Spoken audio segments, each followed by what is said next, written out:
बाद में भूल जाओगे, इसलिए अभी सब्सक्राइब करो और घंटा दबाओ। है कि आला कमान ने फैसला ले लिया है, फैसले का इंतजार है। हाँ। और विधायक भी दिल्ली जा रहे हैं। अब ये दोनों घटनाक्रम क्या सिर्फ एक इत्तेफाक माना जाए? आप किस तरह से देखते हैं? आजकल इत्तेफाक बहुत होता है। ये डॉक्टर रमन सिंह भी चिंता कर रहे हैं आपकी जवाब तो समाप्त होनी चाहिए कांग्रेस। मुझे तो डॉक्टर साहब की बड़ी चिंता है। 15 साल मुख्यमंत्री रहे और दुर्गावती, क्या नाम उनका, पुरेंद्रेश्वरी जी, उन्होंने कह दिया कि ये हमारा चेहरा नहीं, किसी चेहरे में चुनाव नहीं लड़ेंगे। तो रमन सिंह जी का मैं छोटा चेहरा हूँ, तो पुरेंद्रेश्वरी जी ने कहा ये भी वो छोटा चेहरा भी नहीं है। अब इससे ज़्यादा अपमान किसी पूर्व मुख्यमंत्री क्या हो सकता है? मुझे चिंता उसकी है।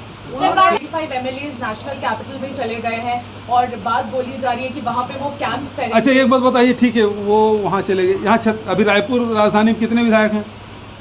सर अभी नहीं मालूम है। 35+ विधायक तो है यहाँ पर। यहाँ यस सर। वो अपने क्षेत्र में कि रायपुर में? But sir the timing of it तो इज वेरी डाउटफुल।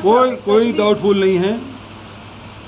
जो विधायक हैं एक एक करके गए हैं, जाने में कोई पाबंदी नहीं है, स्वतंत्र हैं, सब आ सकते हैं जा सकते हैं। कोई राजनीतिक मूवमेंट कर रहे हैं तो बताइए, कोई पॉलिटिकल मूवमेंट नहीं है, वो घूम फिर के आ जाएंगे तो उसमें तकलीफ क्या है?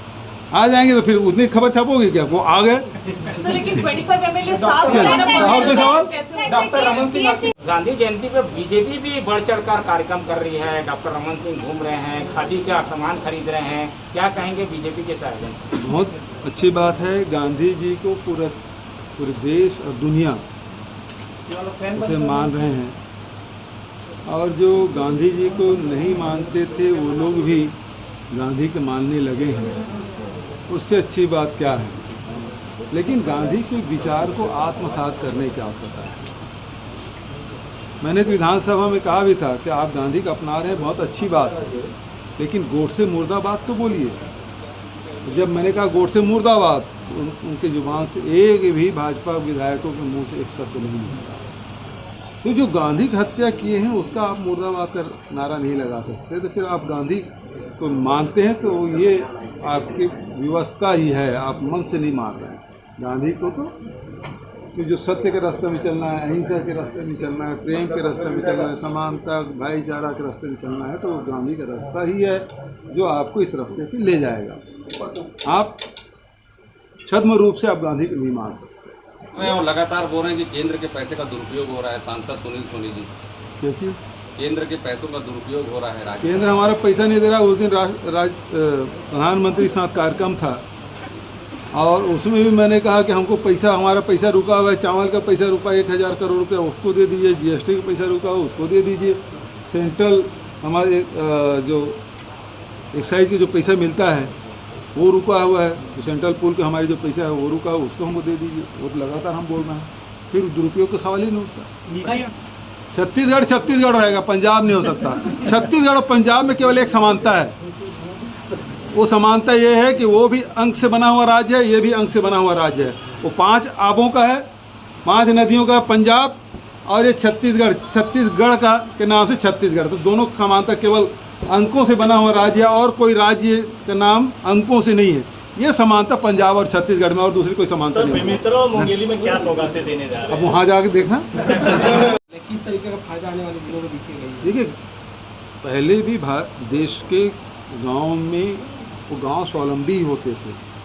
नमक और घासलेट के अलावा और किसी चीज़ की आवश्यकता गाँव में होती नहीं थी। जो उत्पादन करते थे एक दूसरे से बांट लेते थे, चाहे वो अनाज हो, चाहे वो दलहन हो, तिलहन हो, चाहे वो गुड़ हो, वो सब चीज़ एक दूसरे को बांट लेते थे और उसकी किसी चीज़ की आवश्यकता नहीं होती थी। आज ग्राम स्वराज्य का अर्थ यही है कि हमारा जो गांव है वो इकाई है और उसमें सब कुछ उत्पादन होना चाहिए। वो उत्पादन का केंद्र हमारा गांव बने और ट्रेड का काम हमारा शहर करे। तो ये जो प्रोडक्शन और ट्रेड दोनों को हमको जोड़ना पड़ेगा, और इसके जोड़ने के लिए प्रशासन को इसकी जिम्मेदारी है जो उत्पादन करे उसका सही मूल्य उसको मिले, ताकि रोज़गार भी गांव में जनरेट हो। तो जो शहरों में जो आबादी की जो दबाव लगातार बन रहा है उसे कम किया जा सकता है। इसीलिए आपने देखा होगा कि 2500 क्विंटल धान खरीदी हमने किया और राजीव गांधी किसान न्याय योजना लागू की, तो उसके कारण किसानों की संख्या भी बढ़ी, रकबा भी बढ़ा। और गांव की तरफ लोगों का रुझान बढ़ा। गौठान से गांव लोगों को 70,000 से अधिक लोगों को रोज़गार भी मिलने लगा है। तो ये योजना ऐसी है जिससे अब गांव में गौठान में रूरल इंडस्ट्रियल पार्क हम स्थापित करेंगे। तो जितने भी हमारे गांव में जो हुनर हैं, हमारे जो कारीगर हैं, उनको वहाँ अवसर मिले। जो शहर के लोग जो उत्पादन चाहते हैं, जिन चीज़ों को चाहते हैं, वो हमारे गांव में उत्पादन होता है कि स्किल्ड लेबर की उसको ज़रूरत न पड़े, गांव में ही मिल जाए। गोडाउनिंग की भी व्यवस्था उनको हो जाए। यहाँ केवल उनका शोरूम होना चाहिए, आर्डर प्लेस करने के काम शहर में होना चाहिए। तो ये काम तो इसी कड़ी में अब बिजली उत्पादन भी हम कर रहे हैं। तो बिजली के मामले में भी हमारा गांव स्वावलंबी हो। तो आज 3 गांव में इसकी शुरुआत हम लोग करेंगे, ताकि गोबर से बिजली भी बनाएंगे। तो जो स्व सहायता समूह है, जो गौठान समिति है, उसके आय में वृद्धि होगी। जो पशुपालक है, उसके आय में वृद्धि होगी।